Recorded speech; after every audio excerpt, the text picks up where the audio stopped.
జీవితంలో పెద్ద సమస్యలన్నీ నిజానికి చిన్న క్లిక్తోనే సాల్వ్ అవుతాయంటే నమ్ముతావా? ఒకప్పుడు అడవిలో బాలు అనే చిన్న కోటి ఉండేది. ఎప్పుడు ఏ పని వచ్చినా, ఏ చిన్న సమస్య వచ్చినా దానిని పెద్దదిగానే ఊహించేది. ఒకరోజు బాలు చెట్టుపైన కూర్చుని ఏడుస్తోంది. ఈ కొబ్బరి పండు ఎలా తెరవాలి? ఇది అసాధ్యం అని అరుస్తోంది. అప్పుడు పక్కనే ఉన్న తెలివైన తాబేలు నవ్వుతూ వచ్చి చెప్పింది, సమస్య పెద్దది కాదురా, నీ ఆలోచనే దానిని పెద్దదిగా చేస్తుంది. అది ఒక చిన్న రాళ్లను తీసుకుని కొబ్బరికాయపై ఒక్కసారిగా కొట్టింది. చటాక్! కొబ్బరికాయ తెరుచుకుంది. బాలు ఆశ్చర్యపోయి అడిగింది, అంత సింపులా? తాబేలు చిరునవ్వుతో చెప్పింది, ఓ సమస్యలో ఇరుక్కుపోయినప్పుడు నీ తల ఎక్కువగా పనిచేస్తుందిగాని నీ దృష్టి పనిచేయదు.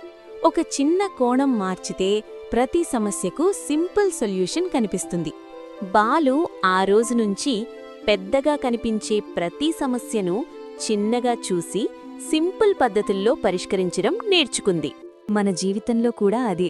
సమస్య పెద్దది కాదు, మన ఆలోచన దానిని పెద్దది చేస్తుంది. ఒకసారి శాంతంగా ఆలోచించు. ఒక సింపుల్ సొల్యూషన్ నీ జీవితాన్ని మార్చేస్తుంది.